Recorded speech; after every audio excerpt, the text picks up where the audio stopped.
क्या आप जानते हैं कि जब किसी मनुष्य की मृत्यु होती है और उसके शव को शमशान घाट ले जाया जाता है, तो चिता पर रखने से पहले आत्मा बहुत रोती है। आत्मा चीखती है, चिल्लाती है, विलाप करती है, लेकिन कोई उसकी आवाज नहीं सुन पाता। आखिर शव जलाने से पहले आत्मा क्यों रोती है? क्या आत्मा अपने शरीर के जलने से डरती है, या फिर इसके पीछे कोई और गहरा रहस्य छुपा हुआ है? जब चिता में अग्नि दी जाती है तो उस समय आत्मा की क्या स्थिति होती है? मुखाग्नि कौन देता है और क्यों देता है? और सबसे बड़ा प्रश्न यह है कि क्या शव के जलने पर आत्मा को पीड़ा होती है? ये सभी प्रश्न ऐसे हैं जिनका उत्तर जानकर आपके रोंगटे खड़े हो जाएंगे। आज हम इन सभी प्रश्नों का उत्तर आप सभी को एक अलौकिक कथा के माध्यम से देने जा रहे हैं। इस कथा को स्वयं धर्मराज यमराज ने देवर्षि नारद जी को सुनाई थी। एक बार की बात है, देवर्षि नारद जी नारायण नारायण का जप करते हुए तीनों लोकों में भ्रमण कर रहे थे। भ्रमण करते करते वह मृत्यु लोक में आ पहुंचे। मृत्यु लोक में घूमते हुए देवर्षि नारद जी एक नगर के श्मशान घाट के पास से गुजर रहे थे। उस श्मशान घाट पर उन्होंने देखा कि एक शव यात्रा आ रही थी। बहुत से लोग राम नाम सत्य है का उच्चारण करते हुए एक शव को अर्थी पर रखकर शमशान घाट की ओर ला रहे थे। शव के पीछे उसका परिवार रो रहा था। उसकी पत्नी छाती पीट पीट कर विलाप कर रही थी। उसके बच्चे रो रो कर पिताजी पिताजी पुकार रहे थे। यह दृश्य देखकर देवर्षि नारद जी का हृदय द्रवित हो गया। लेकिन तभी नारद जी ने कुछ ऐसा देखा जिसने उन्हें चौंका दिया। नारद जी को अपनी दिव्य दृष्टि से वह दिखाई दे रहा था जो सामान्य मनुष्यों को नहीं दिखता। नारद जी ने देखा कि उस मृत व्यक्ति की आत्मा अपने ही शव के पीछे पीछे चल रही थी। आत्मा बहुत व्याकुल थी। वह रो रही थी, चीख रही थी, बार बार अपने शव को छूने की कोशिश कर रही थी, लेकिन उसका हाथ शव के आर पार निकल जा रहा था। आत्मा चिल्ला रही थी, हे लोगों, रुको, मेरे शरीर को मत जलाओ, मैं अभी जिंदा हूं, मैं यहां हूं, मुझे देखो, मुझे सुनो, मेरे शरीर को वापस कर दो। लेकिन कोई उसकी आवाज नहीं सुन पा रहा था। फिर जब शव को शमशान घाट पर लाकर चिता पर रखा गया तो आत्मा और भी अधिक व्याकुल हो गई। वो चिता के चारों तरफ दौड़ने लगी, रोने लगी, गिड़गिड़ाने लगी। और जब उसके बड़े पुत्र ने मुखाग्नि दी तो आत्मा ने एक ऐसी चीख मारी जिसे सुनकर स्वयं नारद जी भी कांप गए। यह दृश्य देखकर देवर्षि नारद जी के मन में अनेक प्रश्न उठ खड़े हुए। वह सोचने लगे कि यह आत्मा अपने शव के जलने से पहले इतनी क्यों रो रही थी। क्या उसे अपने शरीर से इतना मोह था, या फिर इसके पीछे कोई और कारण है? इन प्रश्नों का उत्तर जानने के लिए देवर्षि नारद जी सीधे यमलोक की ओर चल पड़े। नारायण नारायण का जप करते हुए देवर्षि नारद जी यमलोक में पधारते हैं।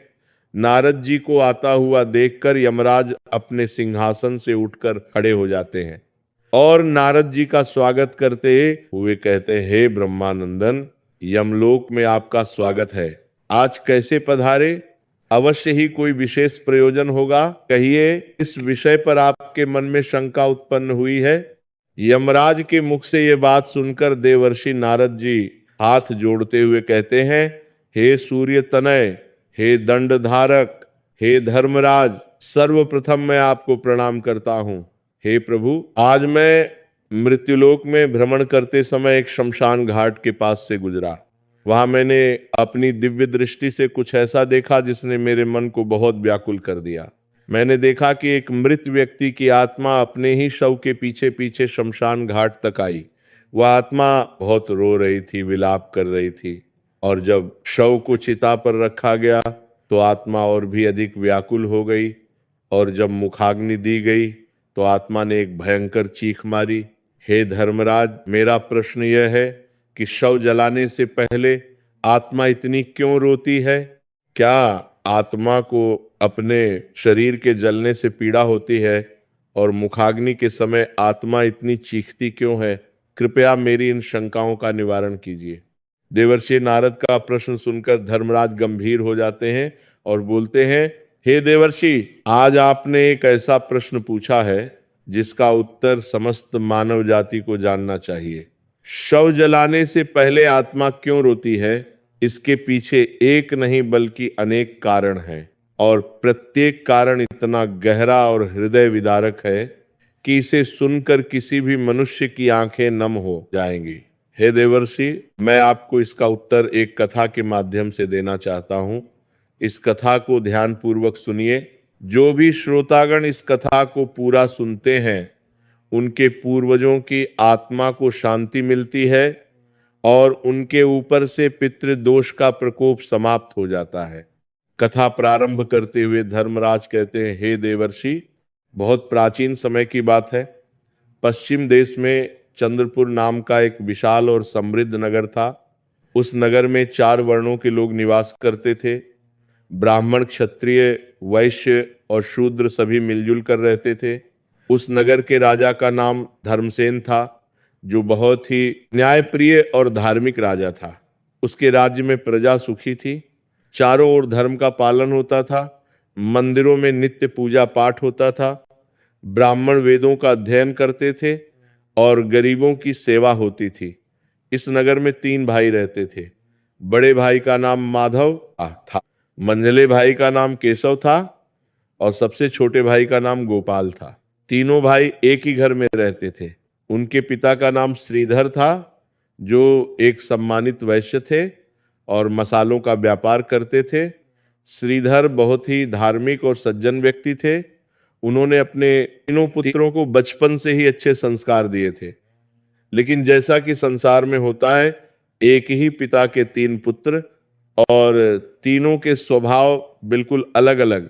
बड़ा भाई माधव अत्यंत धार्मिक और भक्तिभाव वाला व्यक्ति था। वह प्रतिदिन ब्रह्म मुहूर्त में उठता था, नदी में स्नान करता था, भगवान विष्णु की पूजा करता था, गीता का पाठ करता था और साधु संतों की सेवा में लगा रहता था। माधव ने विवाह नहीं किया था।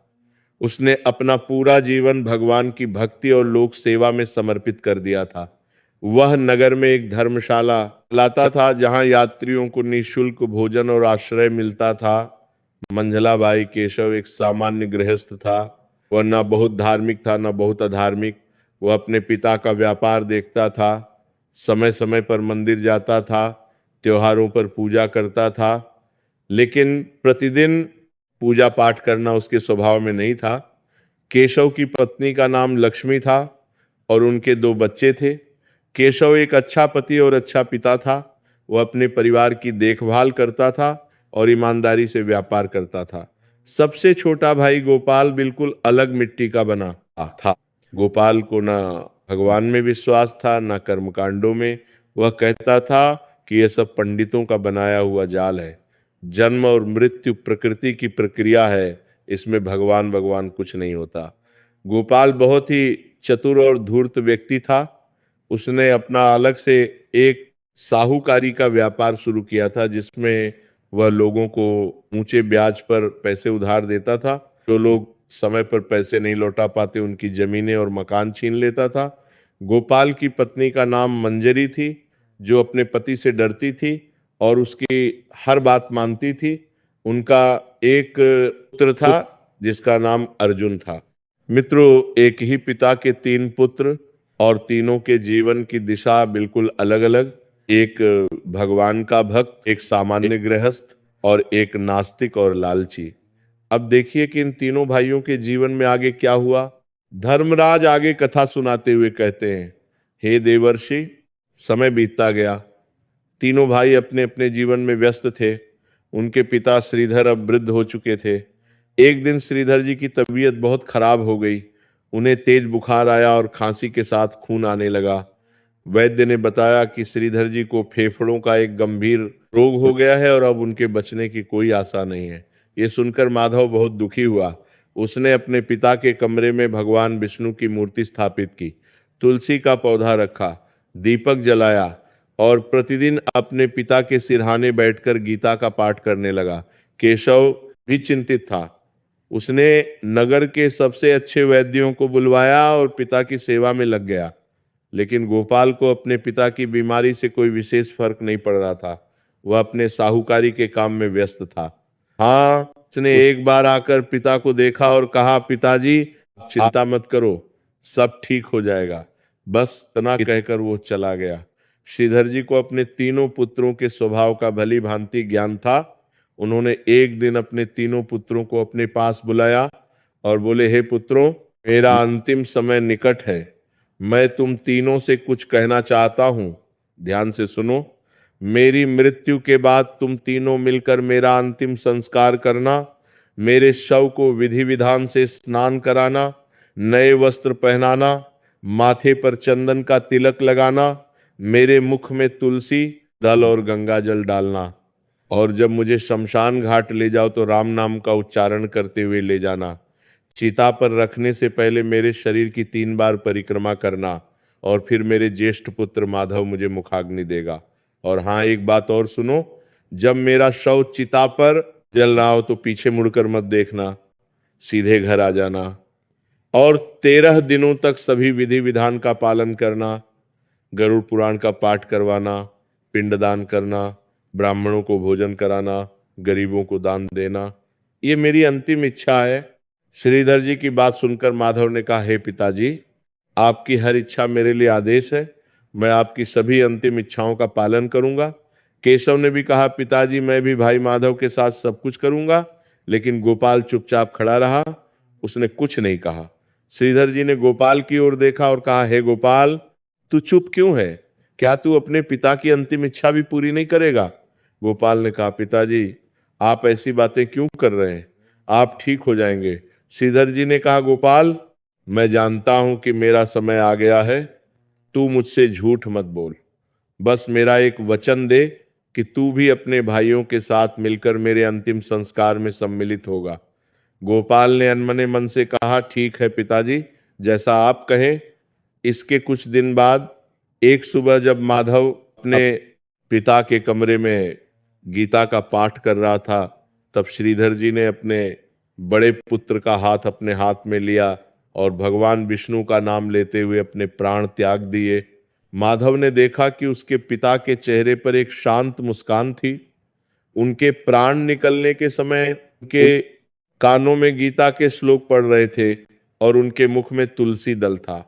माधव की आंखों से आंसू बह रहे थे, लेकिन उसने संयम रखा और तुरंत केशव और गोपाल को बुलवाया। धर्मराज नारद जी को बताते हैं कि श्रीधर जी की मृत्यु के तुरंत बाद उनकी आत्मा के साथ क्या हुआ। धर्मराज कहते हैं, हे देवर्षि, जैसे ही श्रीधर जी की आत्मा ने शरीर छोड़ा, वैसे ही उन्हें एक अद्भुत अनुभव हुआ। उन्होंने देखा कि वे अपने शरीर से ऊपर उठ रहे हैं। उन्होंने नीचे देखा तो अपना शरीर बिस्तर पर लेटा हुआ दिखा। माधव उनके पास बैठकर रो रहा था। केशव और उसकी पत्नी लक्ष्मी दौड़ते हुए कमरे में आ रहे थे। श्रीधर जी की आत्मा ने अपने हाथों को देखा तो पाया कि उनका शरीर पारदर्शी है। वे दीवारों के आर पार देख सकते हैं, वे हवा में तैर सकते हैं, लेकिन वे किसी को छू नहीं सकते, किसी से बात नहीं कर सकते। श्रीधर जी की आत्मा ने अपने पुत्र माधव को छूने की कोशिश की, लेकिन उनका हाथ माधव के शरीर के आर पार निकल गया। आत्मा ने कहा, हे पुत्र, मैं यहां हूं, मुझे देख। लेकिन माधव को कुछ भी सुनाई नहीं दिया। श्रीधर जी की आत्मा ने देखा कि उनके कमरे में 2 दिव्य आकृतियां प्रकट हुई। वे विष्णु दूत थे जो श्वेत वस्त्र धारण किए हुए थे और उनके मुख पर शांति का भाव था। विष्णु दूतों ने कहा, हे पुण्यात्मा श्रीधर, आपने धर्मपूर्ण जीवन जिया है, भगवान विष्णु प्रसन्न है, हम आपको लेने आए हैं, लेकिन विधान के अनुसार पहले आपके शव का अंतिम संस्कार होगा, तब तक आपको अपने शव के साथ रहना होगा। आपको शमशान घाट तक अपने शव के साथ जाना होगा और चिता में अग्नि दिए जाने तक आपको वहीं रहना होगा। श्रीधर जी की आत्मा ने पूछा, हे दिव्य दूतों, मुझे अपने शव के साथ क्यों जाना होगा? मैंने तो शरीर छोड़ दिया है, अब मेरा उस शरीर से क्या संबंध? विष्णु दूतों ने कहा, हे आत्मा, ये बात सत्य है कि आपने शरीर छोड़ दिया है, लेकिन मृत्यु के बाद भी आत्मा का अपने शरीर से एक सूक्ष्म बंधन रहता है। ये बंधन तब तक नहीं टूटता जब तक शव को अग्नि में नहीं जलाया जाता। जब चिता में अग्नि दी जाती है और शव जलता है तो यह सूक्ष्म बंधन टूट जाता है और आत्मा पूर्ण रूप से मुक्त हो जाती है। इसीलिए हमारे शास्त्रों में शव को अग्नि में जलाने का विधान है। हे देवर्षि, विष्णु दूतों की बात सुनकर श्रीधर जी की आत्मा को समझ आ गया कि उन्हें अपने शव के साथ स्मशान घाट तक जाना होगा। इधर माधव ने अपने पिता के अंतिम संस्कार की तैयारी शुरू कर दी। उसने सबसे पहले नगर के विद्वान पंडित आचार्य रामशरण जी को बुलवाया।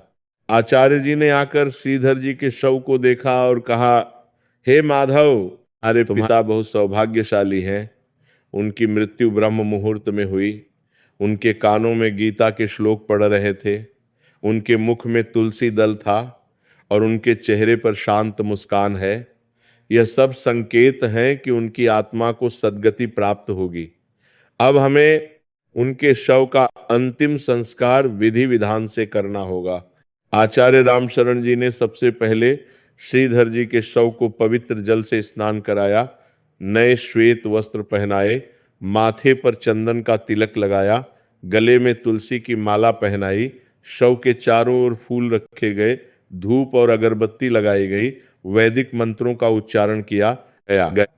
इसके बाद शव को बांस की अर्थी पर रखा गया और ऊपर से श्वेत वस्त्र से ढक दिया गया। माधव ने अपने दोनों भाइयों केशव और गोपाल को बुलाया और कहा, भाइयों, अब हमें पिताजी को शमशान घाट ले जाना है। पिताजी अंतिम इच्छा थी कि हम तीनों मिलकर उनका अंतिम संस्कार करें।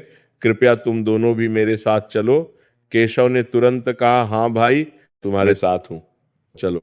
लेकिन गोपाल ने कहा, भाई मैं आता हूं, बस मुझे एक काम निपटाना है, एक साहूकारी का लेन देन बाकी है। माधव ने कहा, गोपाल, पिताजी का शव घर में पड़ा है और तू लेन देन की बात कर रहा है। सब काम बाद में हो जाएंगे, पहले पिताजी का अंतिम संस्कार तो हो जाने दे। गोपाल ने अनमने मन से कहा, ठीक है, चलो। मित्रों, अब सुनिए कि जब शव यात्रा स्मशान घाट की ओर चली तो आत्मा के साथ क्या हुआ। धर्मराज कहते हैं, हे देवर्षि, जब श्रीधर जी के शव को अर्थी पर रखकर उठाया गया तो सभी लोग राम नाम सत्य है, राम नाम सत्य है का उच्चारण करते हुए शमशान घाट की ओर चल पड़े। माधव अर्थी के आगे चल रहा था, केशव और गोपाल अर्थी को कंधा दे रहे थे। नगर के अनेक लोग भी यात्रा में सम्मिलित हुए, क्योंकि श्रीधर जी नगर के सम्मानित व्यक्ति थे। श्रीधर जी की आत्मा भी अपने शव के पीछे पीछे चल रही थी। विष्णुदूत उसके साथ थे। आत्मा बहुत व्याकुल थी, उसे अपने परिवार से बिछड़ने का दुख हो रहा था। उसने अपने घर की ओर देखा जो पीछे उठता जा रहा था। उस घर में उसने अपना पूरा जीवन बिताया था। उस घर की एक एक ईंट से उसके स्मृतियां जुड़ी हुई थी। उस घर में उसके पुत्रों ने जन्म लिया था। उस घर में उसकी पत्नी के साथ उसने सुख दुख के अनेक पल बिताए थे और आज वह उस घर को छोड़कर जा रहा था, हमेशा के लिए, कभी वापस ना आने के लिए। श्रीधर जी की आत्मा की आंखों से आंसू बह रहे थे। उसने अपने बड़े पुत्र माधव को देखा जो अर्थी के आगे चल रहा था। माधव की आंखों में आंसू थे, लेकिन उसके होंठ राम नाम का जप कर रहे थे। आत्मा ने कहा, मेरा माधव, मेरा बड़ा बेटा, कितना अच्छा है मेरा बेटा। मेरी मृत्यु के समय भी उसने मेरे कानों में भगवान का नाम सुनाया। उसने मेरे मुख में तुलसी दल रखा और अब भी वह भगवान का नाम ले रहा है। फिर आत्मा ने केशव को देखा जो अर्थी को कंधा दे रहा था। केशव भी रो रहा था। आत्मा ने कहा, मेरा केशव, भले ही वह बहुत धार्मिक नहीं था, लेकिन उसका दिल अच्छा है, उसने हमेशा मेरी सेवा की। फिर आत्मा ने गोपाल को देखा। गोपाल भी अर्थी को कंधा दे रहा था, लेकिन उसके चेहरे पर ना दुख था ना श्रद्धा, वह बस एक फर्ज की तरह यह काम कर रहा था। आत्मा ने कहा, हे गोपाल, काश तू भी अपने भाइयों की तरह होता, काश तुझमें भी श्रद्धा और भक्ति होती। मुझे तेरी सबसे ज्यादा चिंता है। मैं जानता हूं कि तेरे कर्म अच्छे नहीं हैं और जब तेरी मृत्यु होगी तो तुझे बहुत कष्ट होगा। हे देवर्षि, शव यात्रा श्मशान घाट पहुंच गई। श्मशान घाट एक नदी के किनारे था। वहां पहले से ही चिता तैयार की जा रही थी। चंदन की लकड़ी, घी, कपूर और अन्य सामग्री से चिता सजाई जा रही थी। जब शव को अर्थी से उतारकर चिता के पास रखा गया तो श्रीधर जी की आत्मा एकदम से व्याकुल हो उठी। हे देवर्षि, यहां से वह प्रसंग शुरू होता है जो आपके प्रश्न का मूल उत्तर है। शव जलाने से पहले आत्मा क्यों रोती है? इसके अनेक कारण हैं और मैं एक एक करके सभी कारण बताता हूं। धर्मराज कहते हैं, हे देवर्षि, पहला कारण है शरीर से अंतिम बिछोह का दुख। जब शव को चिता के पास रखा जाता है तो आत्मा को यह एहसास होता है कि अब कुछ ही क्षणों में उसका शरीर जलकर राख हो जाएगा। वह शरीर जिसमें आत्मा ने इतने वर्ष बिताए, वह शरीर जिसके द्वारा उसने संसार का अनुभव किया, वह शरीर जिसमें उसने हंसा रोया खाया पिया चला फिरा, वह शरीर अब कुछ ही देर में भस्म हो जाएगा। यह सोचकर आत्मा को अपार दुख होता है। भले ही आत्मा जानती है कि शरीर नश्वर है और एक दिन इसका नाश होना ही है, लेकिन फिर भी शरीर से बिछोह का दुख असहनीय होता है। ये वैसा ही है जैसे कोई मनुष्य अपने पुराने घर को छोड़कर जा रहा हो। भले ही वह जानता हो कि उसे नया घर मिलेगा, लेकिन पुराने घर को छोड़ने का दर्द तो होता ही है। श्रीधर जी की आत्मा ने जब चिता देखी तो वह रोने लगी।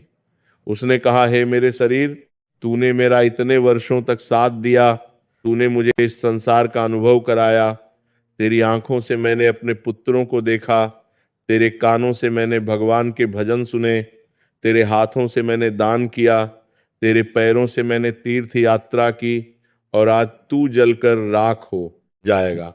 मुझे क्षमा करना मेरे शरीर, मैं तेरी रक्षा नहीं कर सकता। धर्मराज कहते हैं, हे देवर्षि, दूसरा कारण है परिवार से अंतिम बिछोह का दुख।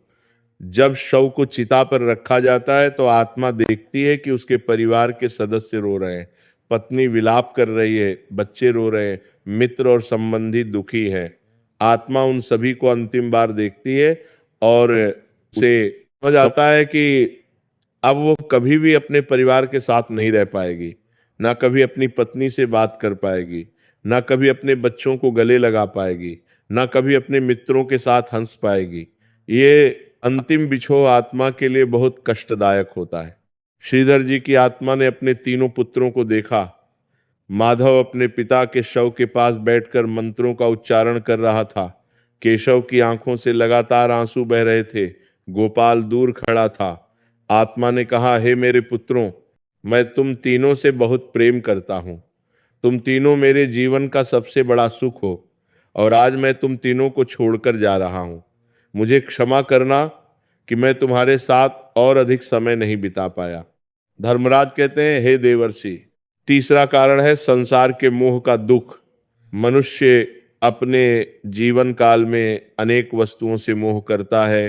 अपने घर से मोह करता है, अपनी संपत्ति से मोह करता है, अपने व्यापार से मोह करता है, अपनी प्रतिष्ठा से मोह करता है, और जब मृत्यु होती है तो ये सारा मोह एक साथ टूटता है। आत्मा को समझ आता है कि जिन वस्तुओं के लिए उसने पूरा जीवन लगा दिया वे सब यहीं रह जाएंगी। ना वह घर उसके साथ जाएगा, ना वह संपत्ति, ना वह प्रतिष्ठा। ये एहसास आत्मा को बहुत कष्ट देता है। धर्मराज कहते हैं, हे देवर्षि, चौथा कारण है अज्ञात भविष्य का भय। शव जलाने से पहले आत्मा को ये नहीं पता होता कि अब उसके साथ आगे क्या होगा। क्या उसे स्वर्ग मिलेगा या नरक, क्या उसे पुनर्जन्म मिलेगा या मोक्ष। यह अनिश्चितता आत्मा को बहुत भयभीत करती है। भले ही आत्मा ने जीवन में पुण्य कर्म किए हों, लेकिन फिर भी अज्ञात भविष्य का भय हर आत्मा को होता है। धर्मराज कहते हैं, हे देवर्षि, पांचवा कारण है, और ये सबसे गहरा कारण है, जब शव को चिता पर रखा जाता है तो आत्मा को अपने जीवन के सभी कर्मों की एक एक करके याद आती है। उसे अपने अच्छे कर्म भी याद आते हैं और बुरे कर्म भी। जिन लोगों को उसने दुख दिया उनके चेहरे उसकी आंखों के सामने आते हैं।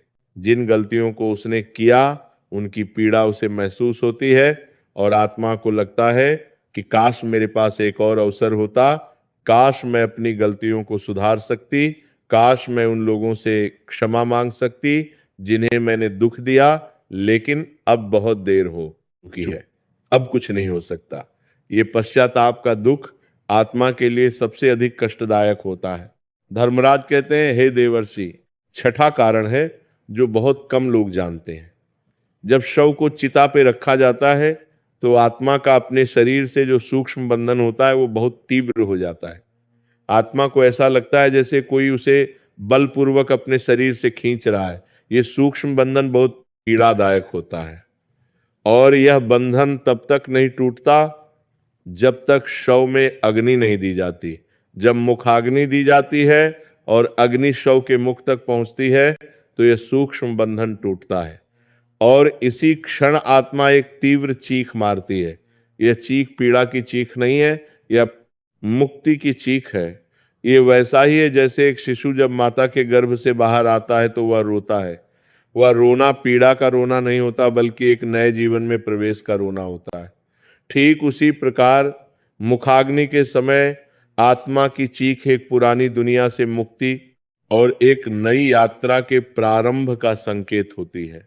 मित्रों, यह सुनकर देवर्षि नारद जी अत्यंत विस्मित हुए। उन्होंने कहा, हे धर्मराज, आपने आत्मा के रोने के कारण तो बता दिए, लेकिन कृपया मुझे यह भी बताइए कि मुखाग्नि का विधान क्यों है? ज्येष्ठ पुत्र ही मुखाग्नि क्यों देता है और मुखाग्नि के समय क्या मंत्र पढ़े जाते हैं? धर्मराज कहते हैं, हे देवर्षि, आपने बहुत अच्छा प्रश्न किया। अब मैं इसका उत्तर कथा को आगे बढ़ाते हुए देता हूं। श्रीधर जी का शव जब चिता पर रखा गया तो आचार्य रामशरण जी ने सभी विधि विधान शुरू किए। सबसे पहले शव की 3 बार परिक्रमा की गई, फिर शव के मुख में घी और कपूर रखा गया, शव के ऊपर चंदन की लकड़ियां रखी गईं। फिर आचार्य जी ने माधव से कहा, हे पुत्र, अब तुम्हें अपने पिता को मुखाग्नि देनी है। माधव ने पूछा, हे आचार्य जी, मुखाग्नि का क्या अर्थ है और इसका विधान क्यों है? आचार्य रामशरण जी ने कहा, हे पुत्र, मुखाग्नि का अर्थ है मुख से अग्नि देना। शव के मुख में अग्नि दी जाती है। इसका विधान इसलिए है क्योंकि मनुष्य के शरीर में प्राण वायु सबसे अंत में मुख से निकलती है और अग्नि भी सबसे पहले मुख में दी जाती है, ताकि आत्मा का शरीर से जो अंतिम सूक्ष्म बंधन है वह टूट जाए। ज्येष्ठ पुत्र इसलिए मुखाग्नि देता है क्योंकि ज्येष्ठ पुत्र पिता का प्रतिनिधि होता है।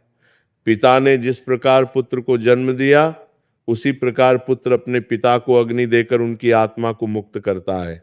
यह एक प्रकार का लड़ चुकाना है। पिता ने पुत्र को इस संसार में लाकर जीवन दिया और पुत्र पिता को अग्नि देकर आत्मा को इस शरीर के बंधन से मुक्त करता है। आचार्य जी की बात सुनकर माधव ने कांपते हाथों से अग्नि ली और मंत्रोच्चार के साथ अपने पिता के मुख में अग्नि दी। जैसे ही अग्नि शव के मुख तक पहुंची, एक अद्भुत घटना हुई। श्रीधर जी की आत्मा ने एक तीव्र प्रकाश देखा। उसके शरीर से जो सूक्ष्म बंधन था वो टूट गया और आत्मा को ऐसा लगा जैसे वो बहुत हल्की हो गई है, जैसे किसी ने उसके पैरों की बेड़ियां खोल दी हों। विष्णु दूतों ने कहा, हे पुण्य आत्मा, अब आपका शरीर से बंधन टूट गया है। अब आप पूर्ण रूप से मुक्त हैं। अब आपको 13 दिनों तक अपने घर में रहना है और उसके बाद हम आपको भगवान विष्णु के धाम ले जाएंगे।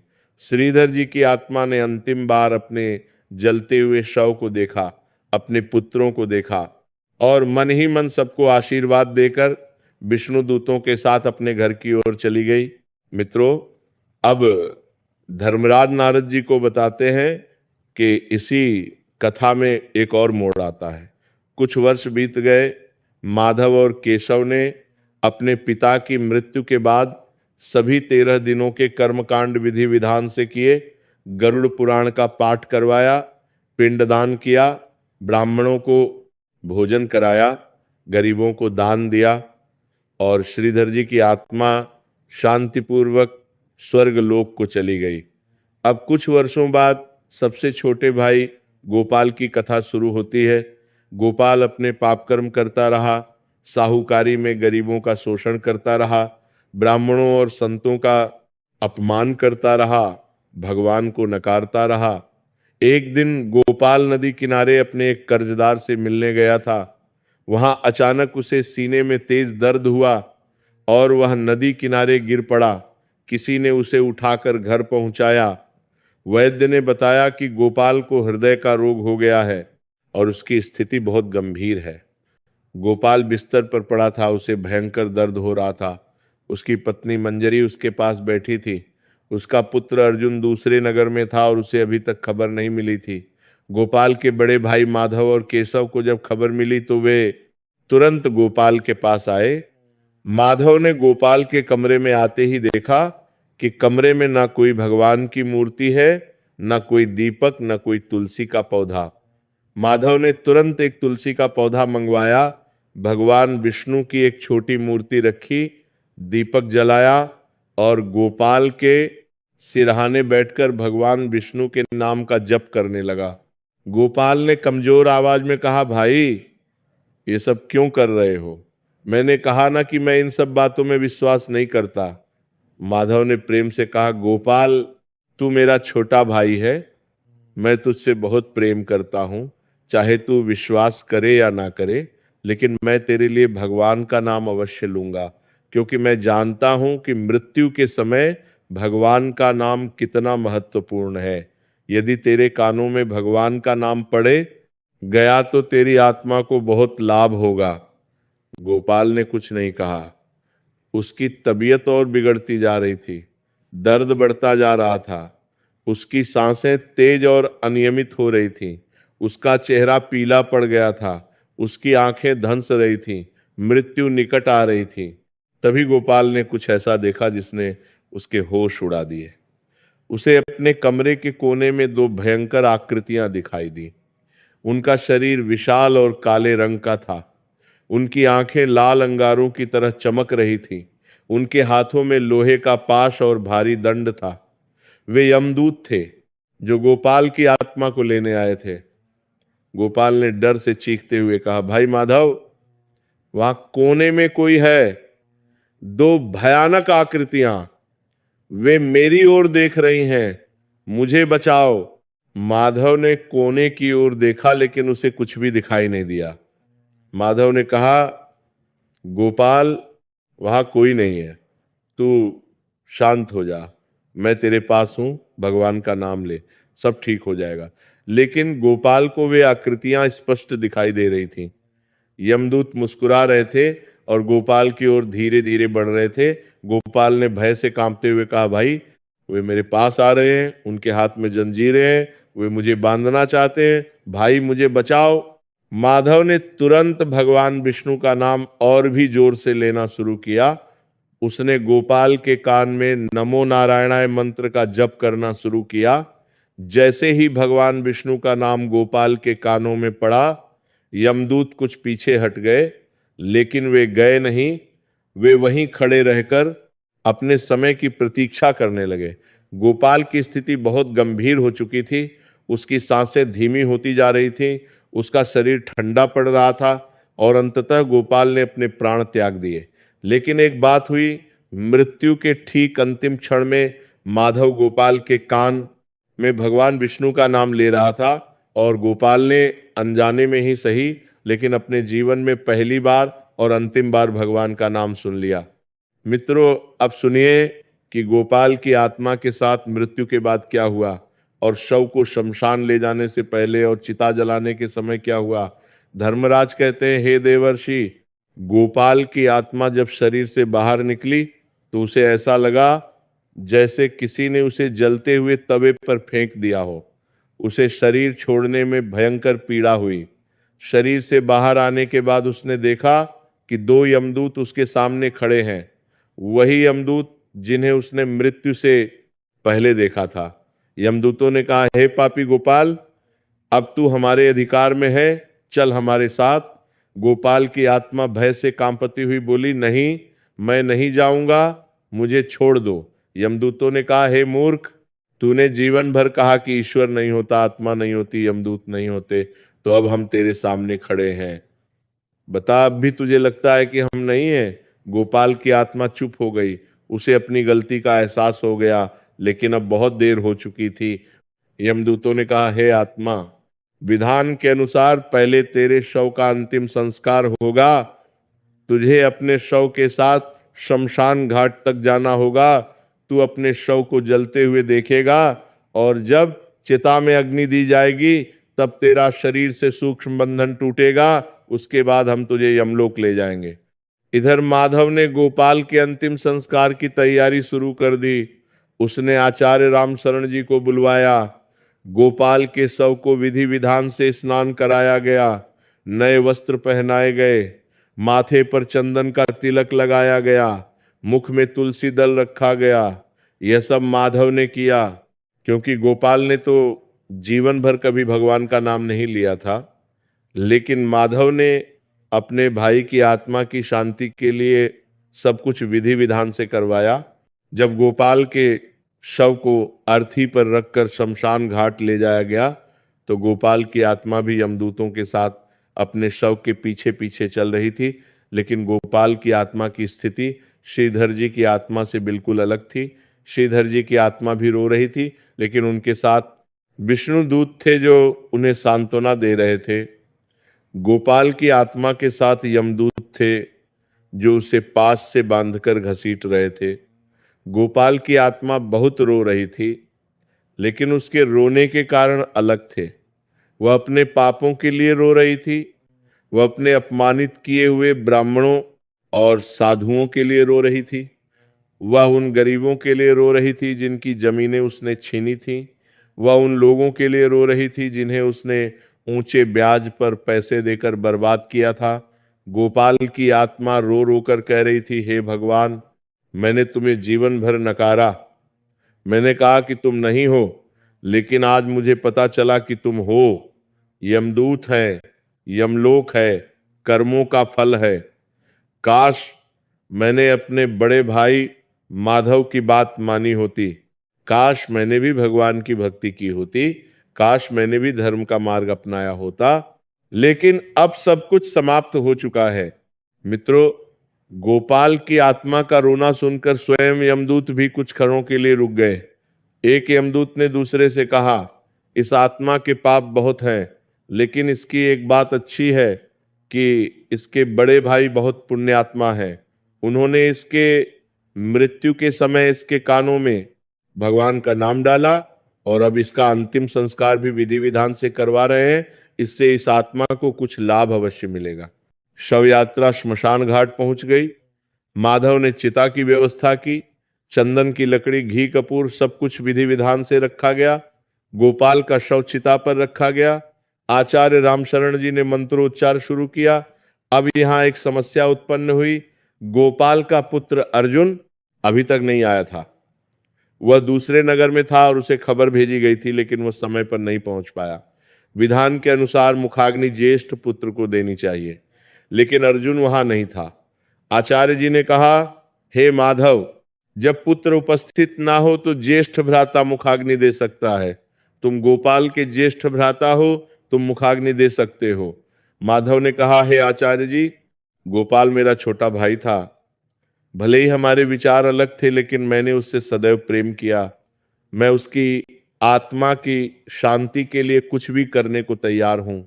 मित्रों, अब सुनिए कि मुखाग्नि देने से ठीक पहले गोपाल की आत्मा के साथ क्या हुआ। धर्मराज कहते हैं, हे देवर्षि, जब गोपाल का शव चिता पर रखा गया तो गोपाल की आत्मा पूरी तरह से पागल हो गई। वह चिता के चारों तरफ दौड़ने लगी, चीखने लगी, रोने लगी, गिड़गिड़ाने लगी। वह बार बार अपने शव को छूने की कोशिश कर रही थी, लेकिन उसका हाथ शव के आर पार निकल जा रहा था। वह चिल्ला रही थी, रुको, मेरे शरीर को मत जलाओ, मुझे एक और मौका दो, मैं सब कुछ सुधार दूंगा, मैं भगवान की भक्ति करूंगा, मैं दान पुण्य करूंगा, मैं गरीबों की सेवा करूंगा, बस मुझे मेरा शरीर वापस दे दो। लेकिन कोई उसकी आवाज नहीं सुन पा रहा था। गोपाल की आत्मा ने अपने बड़े भाई माधव की ओर देखा और रोते हुए कहा, हे भाई, तू सही था, तू हमेशा सही था। तूने मुझसे कहा था कि भगवान की भक्ति कर, धर्म का मार्ग अपना, लेकिन मैंने तेरी बात नहीं मानी। मैंने तेरा उपहास किया, मैंने तुझे मूर्ख कहा, लेकिन आज मुझे पता चला कि मूर्ख मैं था भाई, मैं सबसे बड़ा मूर्ख था। तूने तो मेरी मृत्यु के समय भी मेरे कानों में भगवान का नाम डाला, तूने मेरे शव को विधि विधान से तैयार किया, और अब तू मुझे मुखाग्नि देने जा रहा है। हे भाई, मैं तेरा आभारी हूं, मैं अगले जन्म में तेरा चरण अवश्य चुकाऊंगा। तभी आचार्य रामशरण जी ने मंत्रोच्चार किया और माधव ने कांपते हाथों से अग्नि उठाई। माधव की आंखों से आंसू बह रहे थे। उसने अपने छोटे भाई के शव को अंतिम बार देखा और मन ही मन कहा, हे गोपाल, तू मेरा छोटा भाई था। मैंने तुझे बचपन में गोद में खिलाया था, तेरी उंगली पकड़कर चलना सिखाया था। आज मैं तुझे अग्नि दे रहा हूं। यह मेरे जीवन का सबसे कठिन क्षण है, लेकिन मैं जानता हूं कि यह अग्नि तेरी आत्मा को शरीर के बंधन से मुक्त करेगी। हे भगवान विष्णु, मेरे छोटे भाई की आत्मा पर कृपा करना। इतना कहकर माधव ने गोपाल के मुख में अग्नि दी। जैसे ही अग्नि शव के मुख को छुई, गोपाल की आत्मा ने एक भयंकर चीख मारी। यह चीख इतनी तीव्र थी कि यदि कोई दिव्य दृष्टि वाला व्यक्ति वहां होता तो उसके कान फट जाते। गोपाल की आत्मा का शरीर से सूक्ष्म बंधन टूट गया। लेकिन गोपाल की आत्मा की चीख श्रीधर जी की आत्मा की चीख से बहुत अलग थी। श्रीधर जी की आत्मा की चीख मुक्ति की चीख थी। गोपाल की आत्मा की चीख पीड़ा, भय और पश्चाताप की चीख थी।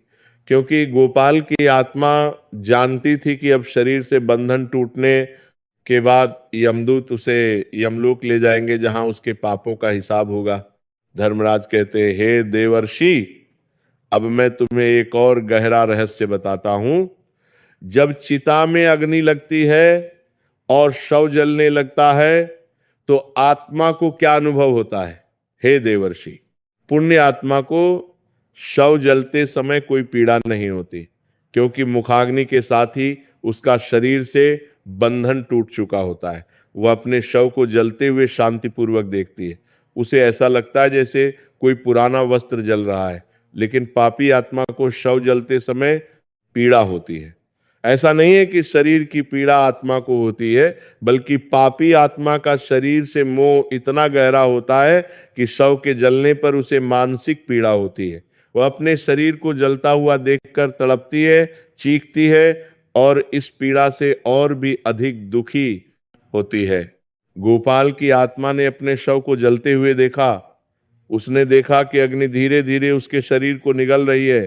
पहले कपड़े जले, फिर त्वचा, फिर मांस और फिर हड्डियां। गोपाल की आत्मा यह सब देखकर बहुत रोई। उसने कहा, हे मेरे शरीर, तूने मुझे इस संसार के सभी सुख दिए। तेरे हाथों से मैंने धन कमाया, तेरी जिह्वा से मैंने षट्रस भोजन का आनंद लिया, तेरी आंखों से मैंने संसार का सौंदर्य देखा, लेकिन मैंने तेरा दुरुपयोग किया। मैंने तेरे हाथों से दान नहीं किया, बल्कि चोरी और शोषण किया। मैंने तेरी जिह्वा से भगवान का नाम नहीं लिया, बल्कि झूठ बोला और दूसरों का अपमान किया। मैंने तेरे पैरों से तीर्थ यात्रा नहीं की, बल्कि गरीबों के घर जाकर उनकी जमीनें छीनी।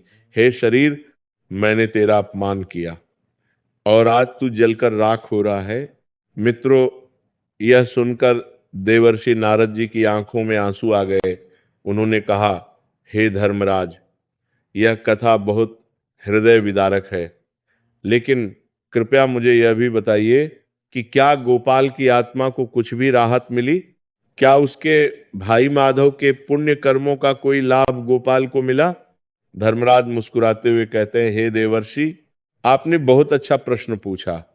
हाँ, गोपाल की आत्मा को कुछ लाभ अवश्य मिला, और वह लाभ 3 कारणों से मिला। पहला कारण, मृत्यु के अंतिम क्षण में माधव ने गोपाल के कानों में भगवान विष्णु का नाम डाला।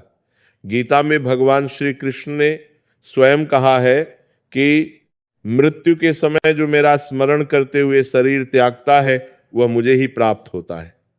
गोपाल ने स्वयं भगवान का नाम नहीं लिया, लेकिन उसके कानों में भगवान का नाम पड़ा, जिससे उसके कुछ पापों का क्षय हुआ। दूसरा कारण, माधव ने गोपाल के शव का अंतिम संस्कार पूर्ण विधि विधान से किया। शव को स्नान कराया, तुलसी दल रखा, चंदन लगाया, मंत्रोच्चार के साथ मुखाग्नि दी और सभी कर्मकांड श्रद्धा पूर्वक करवाए। इन सभी कर्मकांडों का प्रत्यक्ष लाभ गोपाल की आत्मा को मिला। तीसरा कारण, माधव ने 13 दिनों तक गोपाल के पिंडदान, गरुड़ पुराण का पाठ, ब्राह्मणों को भोजन और गरीबों को दान, सब कुछ विधि विधान से करवाया। इन सभी कर्मों से गोपाल के बहुत से पाप क्षीण हुए। धर्मराज कहते हैं, हे देवर्षि, जब गोपाल की आत्मा को यमलोक में लाया गया तो चित्रगुप्त जी ने उसके कर्मों का लेखा जोखा प्रस्तुत किया। उन्होंने कहा, हे यमराज, इस आत्मा के पाप बहुत अधिक है। इसने जीवन भर गरीबों का शोषण किया, ब्राह्मणों का अपमान किया, भगवान को नकारा, झूठ बोला, छल किया, ब्याज पर धन देकर गरीबों को बर्बाद किया। इन पापों के अनुसार इसे कुंभीपाक नरक में डालना चाहिए, जहां इसे लाखों वर्षों तक भयंकर यातना भोगनी होगी। लेकिन हे यमराज, इस आत्मा के पक्ष में कुछ बातें भी हैं। इसके ज्येष्ठ भ्राता माधव ने इसकी मृत्यु के समय इसके कानों में भगवान विष्णु का नाम डाला। इसके शव का अंतिम संस्कार पूर्ण विधि विधान से हुआ। 13 दिनों तक सभी कर्मकांड श्रद्धा पूर्वक किए गए। गरुड़ पुराण का पाठ हुआ, ब्राह्मणों को भोजन कराया गया, गरीबों को दान दिया गया, और विशेष रूप से इसके भ्राता माधव ने अपने पुण्य कर्मों का एक अंश इस आत्मा को अर्पित किया है। इन सभी कारणों से इस आत्मा के पापों में काफी कमी आई है। यमराज ने कुछ क्षण विचार किया और कहा, हे चित्रगुप्त, इस आत्मा के पाप अत्यधिक है, इसमें कोई संदेह नहीं, लेकिन इसके भ्राता के पुण्य कर्मों और विधिवत अंतिम संस्कार के कारण इसके पापों में कमी अवश्य आई है। इसीलिए मेरा निर्णय यह है कि इस आत्मा को कुंभीपाक नरक के स्थान पर तामिश्र नरक में भेजा जाए, जहां यातना अपेक्षाकृत कम है, और इसकी अवधि लाखों वर्षों के स्थान पर कुछ हजार वर्ष होगी। उसके बाद इसे पशु योनि में जन्म मिलेगा, और कई पशु योनियों में जन्म लेने के बाद इसे पुनः मनुष्य जन्म प्राप्त होगा। यह सब इसके भ्राता माधव के पुण्य कर्मों और विधिवत अंतिम संस्कार का प्रभाव है। गोपाल की आत्मा ने यमराज को प्रणाम किया और कहा, हे धर्मराज, मैं आपका और अपने भ्राता माधव का आजीवन जनी हूं। माधव ने मेरे जीवन में सदैव मेरा भला चाहा। उसने मेरी मृत्यु के बाद भी मेरा भला किया। यदि माधव जैसा भ्राता ना होता तो मेरी गति क्या होती, इसकी कल्पना भी नहीं की जा सकती। हे यमराज, मेरी एक विनती है, जब मैं अनेक योनियों में भटकने के बाद पुनः मनुष्य जन्म पाऊं, तो कृपया मुझे ऐसा जीवन दें जिसमें मैं बचपन से ही भगवान की भक्ति करूं, धर्म का मार्ग अपनाऊं और कभी भी वे गलतियां ना दोहराऊं जो इस जन्म में किंग। यमराज ने कहा, तथास्तु। मित्रों, इस कथा को सुनाने के बाद धर्मराज देवर्षि नारद जी से कहते हैं, हे देवर्षि, अब आप समझ गए होंगे कि शव जलाने से पहले आत्मा क्यों रोती है।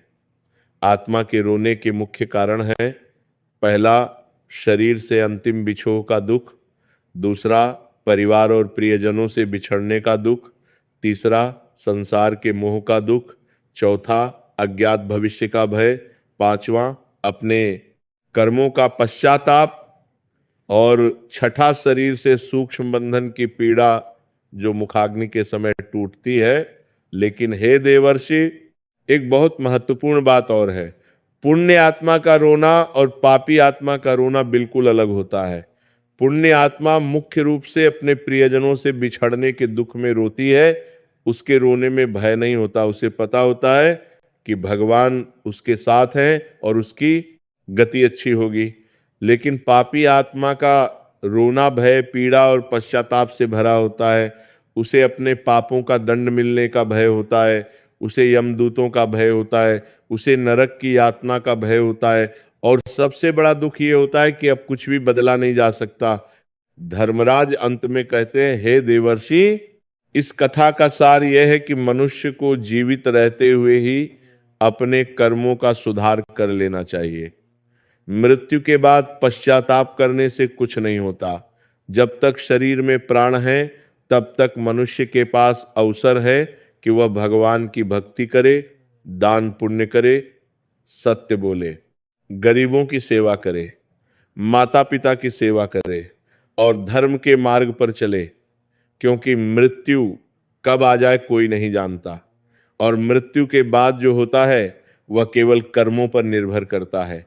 और हे देवर्षि, एक और महत्वपूर्ण बात, मृत्यु के बाद अंतिम संस्कार का बहुत अधिक महत्व है।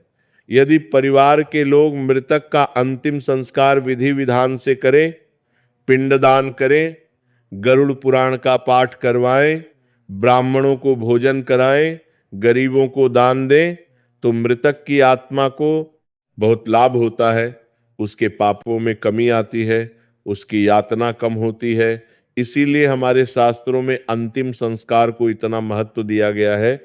और इसीलिए मैं कहता हूं कि मनुष्य को अपने बच्चों को अच्छे संस्कार देने चाहिए। यदि बच्चों में श्रद्धा और भक्ति होगी तो वे अपने माता पिता की मृत्यु के बाद विधिवत अंतिम संस्कार करेंगे, जिससे माता पिता की आत्मा को शांति और सद्गति प्राप्त होगी। देवर्षि नारद जी ने यह कथा सुनकर धर्मराज को प्रणाम किया और कहा, हे धर्मराज, आज आपने मेरी सभी शंकाओं का निवारण कर दिया। आपने जो कथा सुनाई वह अत्यंत शिक्षाप्रद और हृदय को स्पर्श करने वाली है। मैं इस कथा को तीनों लोकों में सुनाऊंगा ताकि सभी प्राणी इस ज्ञान से लाभान्वित हो सकें। इसके बाद देवर्षि नारद जी नारायण नारायण का जप करते हुए यमलोक से विदा हुए और तीनों लोकों में इस कथा का प्रचार किया। जो भी श्रोतागण इस कथा को पूर्ण श्रद्धा से सुनते हैं, उनके पूर्वजों की आत्मा को शांति मिलती है, उनके घर से पितृदोष का प्रकोप समाप्त होता है, उनके परिवार में सुख शांति और समृद्धि आती है, उनके जीवन में भगवान विष्णु की कृपा सदैव बनी रहती है। और जब उनकी स्वयं की मृत्यु का समय आता है तो भगवान के दिव्य दूत उन्हें लेने आते हैं और उन्हें शांतिपूर्ण मृत्यु और सद्गति प्राप्त होती है। मित्रों, आज की इस कथा से हमें यह शिक्षा मिलती है कि मृत्यु अटल है, कोई भी इससे बच नहीं सकता। लेकिन मृत्यु के बाद क्या होगा, ये पूरी तरह से हमारे कर्मों पर निर्भर करता है। इसलिए जब तक शरीर में प्राण है तब तक भगवान का नाम लीजिए, धर्म का पालन कीजिए, अपने माता पिता की सेवा कीजिए, गरीबों की सहायता कीजिए, सत्य बोलिए और अपने बच्चों को ऐसे संस्कार दीजिए कि वे आपकी मृत्यु के बाद आपका विधिवत अंतिम संस्कार करें और आपकी आत्मा को सद्गति दिलाएं। यदि आपको आज की यह कथा अच्छी लगी हो तो इस वीडियो को लाइक कीजिए, अपने मित्रों और परिवार वालों के साथ शेयर कीजिए ताकि अधिक से अधिक लोग इस ज्ञान से लाभान्वित हो सके। और ऐसी ही ज्ञानवर्धक और रहस्यमयी कथाएं सुनने के लिए हमारे चैनल को सब्सक्राइब कीजिए और बेल आइकन को दबाइए ताकि कोई भी नई कथा आप मिस ना करें। बोलिए जय श्री राम, राधे राधे।